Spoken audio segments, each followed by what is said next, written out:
The title of this talk is Manufacturing Considerations for Silicone Fluid-Filled Transformers.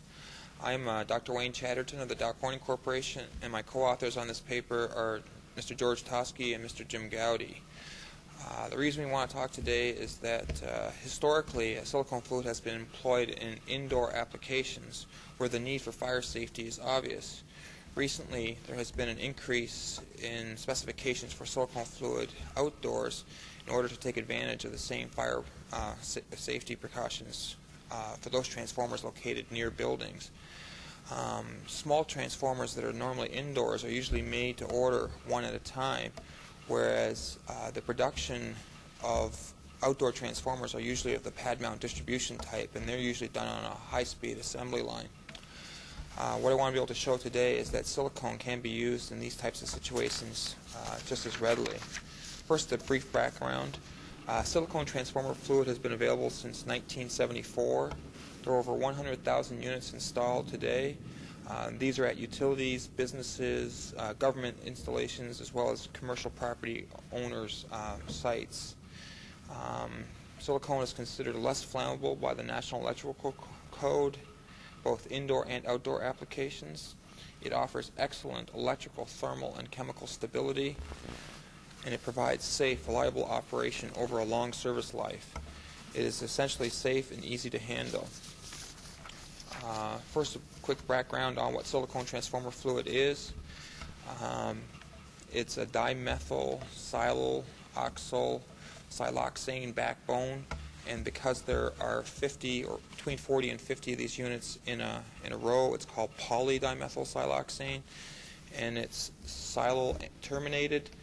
And so the reason I've gone into this long discussion over what the chemistry of this simple molecule is because it is just a single molecule in the fluid. There are no additives, no inhibitors, no stabilizers in the fluid. The product exhibits a viscosity of 50 centistokes at 25 degrees Celsius. The flash point is 268 degrees Celsius, and the fire point is 371 Celsius.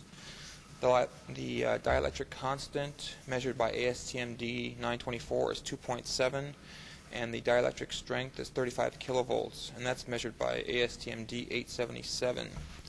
The pour point is minus 50 degrees Celsius.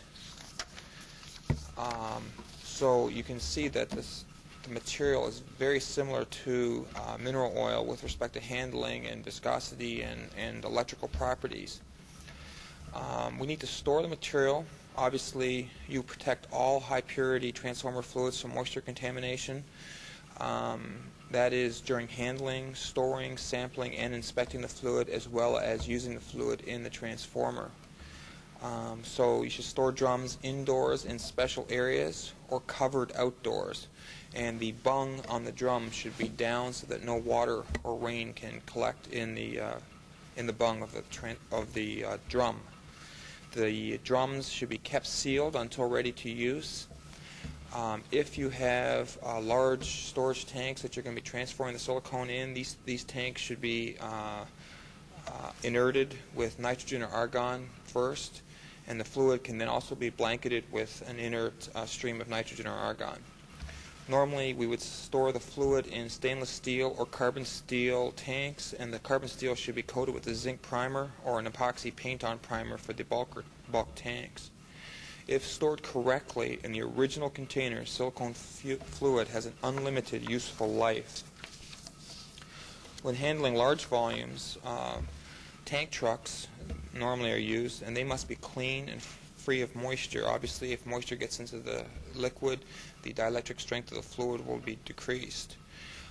Normally, you purge these tanks with nitrogen prior to filling. There are no other major concerns with handling large quantities of transformer fluid as long as the tanks are kept dry. Normally, these tanks are allowed to breathe. That is, pressure is allowed to be relieved because the ambient temperature outside rises and falls with the air temperature. So what normally is done is about a 5 psig pressure is kept on the tank to prevent external moist air from coming into the tank. But other than that, there's no special handling techniques needed for dealing with this fluid. This next statement here, do not pump fluid without a suitable pump, is critical. Silicone does not have the lubricity for metal-to-metal pumps, such as gear pumps and helical pumps. So these pumps cannot be used for silicone. They can be used, but you'll have excessive wear and very short pump life. There are many pumps that work well with silicone, and we suggest you check with the pump manufacturer. If you want to know the size of the pump that you're going to use, silicone transformer fluid is Newtonian in all practical shear rates, so you can treat it like a normal fluid and use the Newtonian physics to determine the size of the pump needed for the volume of the silicone that you're going to be pumping. So that allows you to store the fluid and handle it in large quantities. So elsewhere in your plant, you're going to have to be painting the cases on the transformers. Silicone itself will not protect the unpainted surfaces from natural corrosion. It is recommended that the casing be primed with a zinc chromate alkylate corrosion-inhibiting paint. Again, there are many corrosion-inhibiting paints that work well, but this works excellently with silicone. It is, as most of you know, silicone can prevent paint from adhering to the casing, but so will oil, grease, and perspiration. Therefore, every attempt to keep silicone fluid out of the area must be done. You must try to keep fluid as far away from the tanks as possible until you're ready to fill. Note, however, the vapor pressure of silicone is much too low to cause contamination. The only way to truly get contamination is to have dirty rags or dirty hands going from the fluid to the casing prior to painting. If a tank is contacted with silicone, it should be washed with a suitable solvent and then wipe the tank dry. Again, the best thing to do is keep silicone out of the area, and it will prevent this from happening. If, however, you know that your casings are covered with silicone and you don't want to go through the extra step of cleaning off the tanks, there are many paint additives that are available which can be added to the paint itself, which helps wet the silicone that's on the tank, and therefore allow paint to adhere to the casing and cover the surface very effectively. These additives are usually used in very small concentrations, usually 0.01 to 0.05%. In all cases that we've experienced, the use of paint additives basically eliminates all painting concerns. One of the other big concerns that manufacturers have is transformer fluid foaming. Mineral oil contamination will not cause silicone transformer fluid to foam.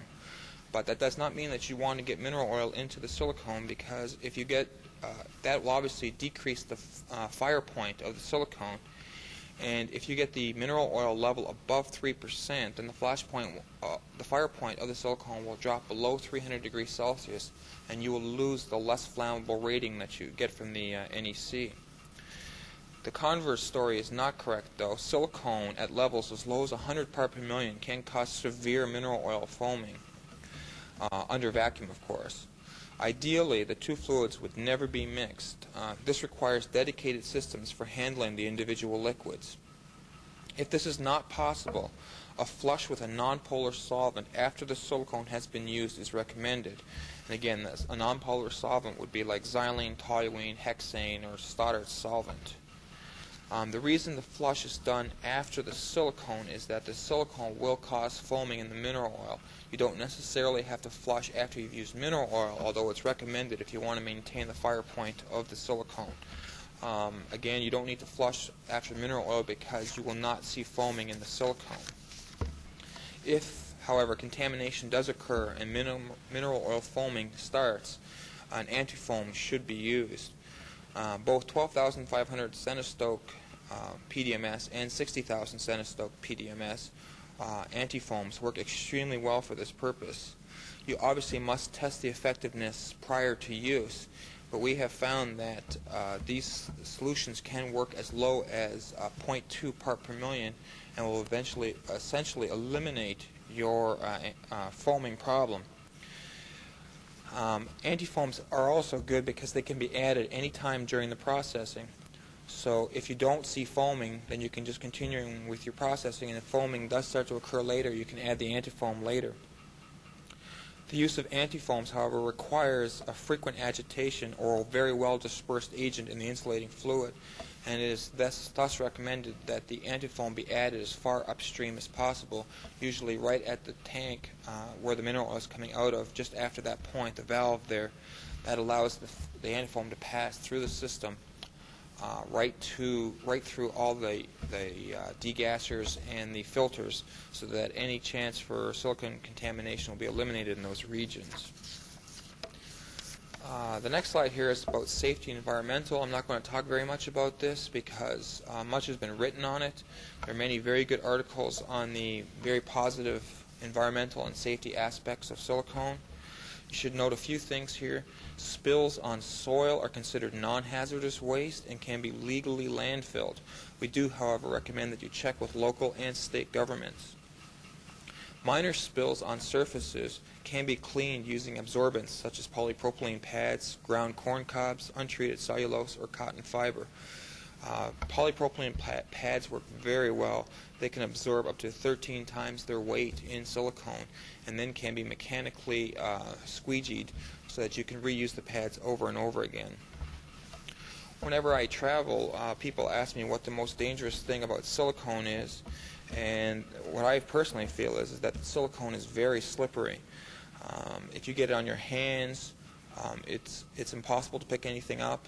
If you get it on your shoes, it'd be like walking with dress shoes on a skating rink. It's extremely slippery.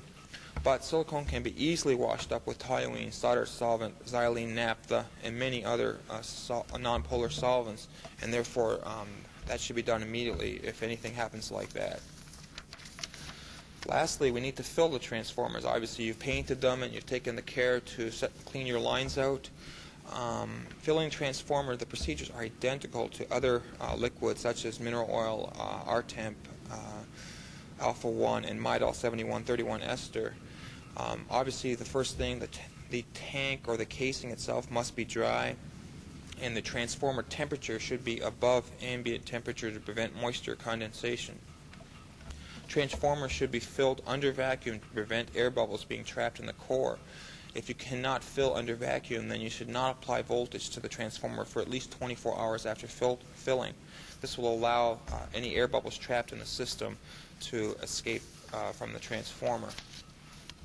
As you can see in this picture here, if the tank itself can withstand the vacuum, you can pull a vacuum on the tank, usually down to about 27 inches or 50 torr, and then heat the fluid up in its container, and then open the valve right next to the drum.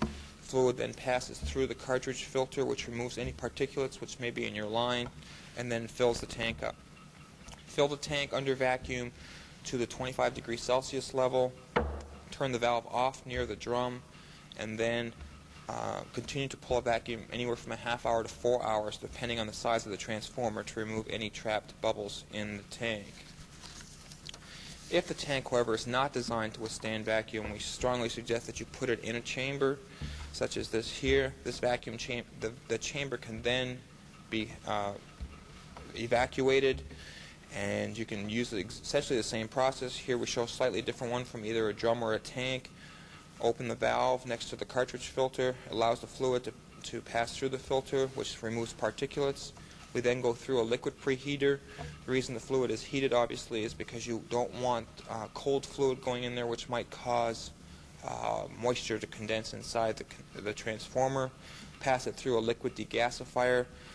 This removes any oxygen or air particles trapped inside and moisture. And the tank again is filled up, and again up to the 25 degrees Celsius level, and the vacuum maintained for half hour to 4 hours. Once that's done, you break the vacuum, seal the tank, and you have a transformer that's filled with silicone that's ready to be used. So in conclusion, I'd like you to remember that the National Electrical Code recognizes silicone transformer fluid as a less flammable liquid for outdoor and indoor applications. Many utilities are starting to specify silicone fluid fill transformer for safety reasons. The best example of this is Boston Edison now would like to change all of their transformers over to silicone transformers. Silicone fluid is easy to handle, safe and environmentally friendly. It can be utilized in any manufacturing facility with minor adjustments and good engineering practices.